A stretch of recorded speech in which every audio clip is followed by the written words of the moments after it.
German pronouns confuse beginners, but not for the reasons you think. It's not the he or she that's hard, but it's knowing which pronoun to use when. Once you see the pattern, it actually makes sense. Let me show you how German pronouns really work. Learn German fast with Frau Kolb. Let us start by understanding what pronouns are in German. Pronouns replace nouns and they tell us who is doing the actions. They are also used in simple sentences from day one. For example, ich lerne Deutsch, meaning I am learning German or I learn German. Ich is the pronoun I. Now, how do pronouns work in sentences? Let us find out. In the German basic sentence structure, pronouns do take the first position. Of course, this may change depending on whether the sentence is a statement or a question. For example, ich wohne in Berlin. I live in Berlin. Du lernst Deutsch. You are learning German. Wir sprechen Deutsch. We are speaking German. You realize that the verb is changing with the pronoun, a process called conjugation. The verbs are being conjugated depending on the pronoun. There are different types of pronouns, but at A1 level, we are going to look at personal pronouns, and we are going to narrow down on how to use the personal pronoun you in formal and in informal situations. And then we shall look at basic possessive pronouns. Let us start by looking at personal pronouns in German. The first one, ich, meaning I in English, du, meaning you, er, he, sie with small s, she, but at the beginning of the sentence, it's written with a capital S. And it can also mean they.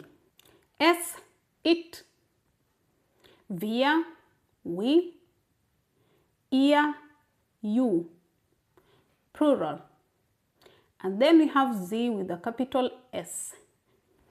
Let us narrow down to you in German, because this is something that confuses many beginners.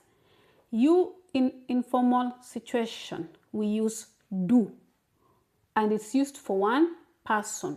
These are friends or family, people that you know each other well.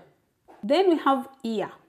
Ihr is used for more than one person, again for people in the family or friends circle. For example, du bist müde. You are tired. You're telling your brother, you are tired. Du bist müde. Ihr seid hier. Your cousins have come to visit you and you're telling them you are here. Ihr seid hier. In polite or formal situations, we use sie with a capital S to mean you, and it can be used on one or more people.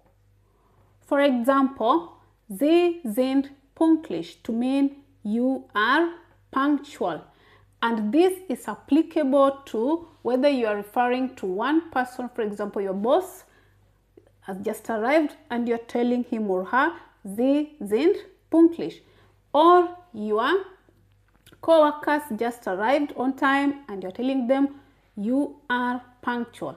Sie sind pünktlich.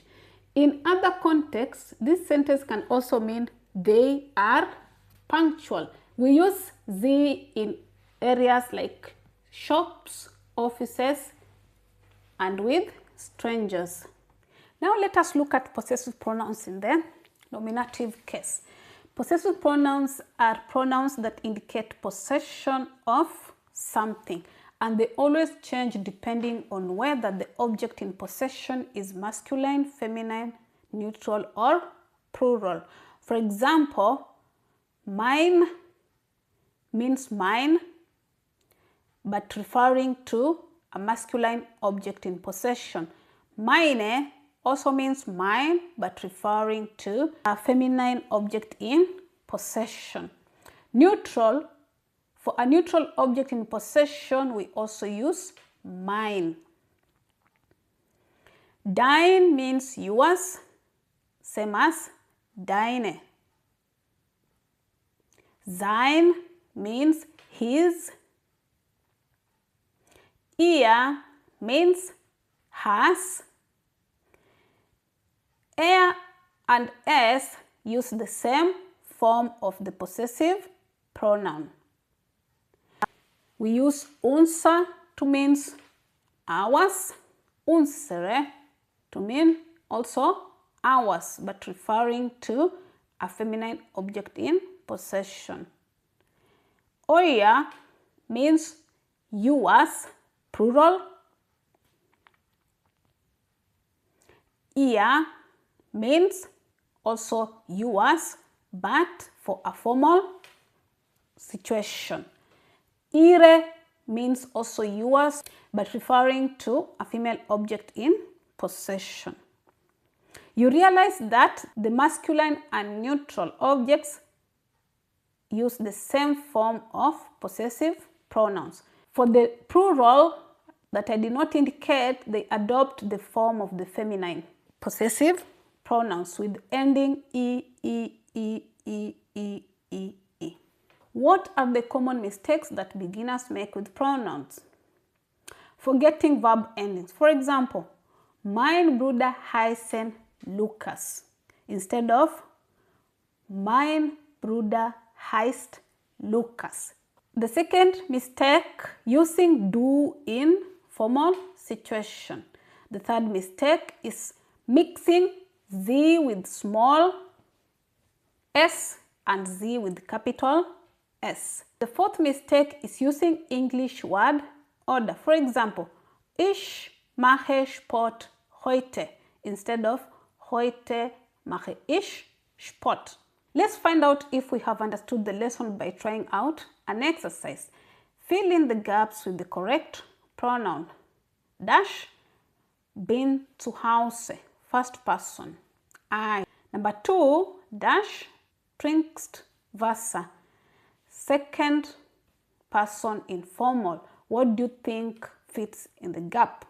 Number 3, dash, wohnen in München. The clue is we. What do you think will fit in the gap?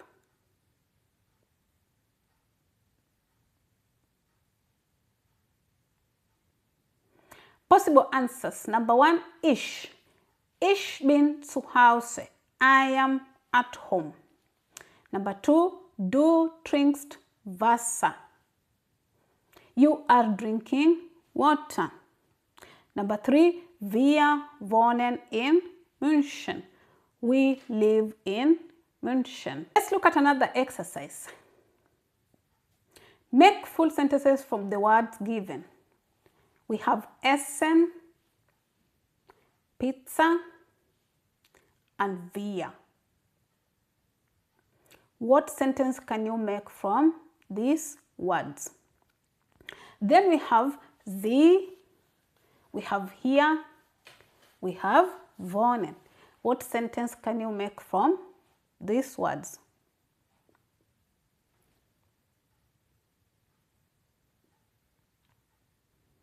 Possible answers for the first one, wir essen Pizza.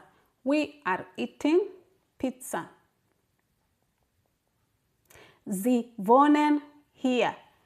They are living here. Or you are living here.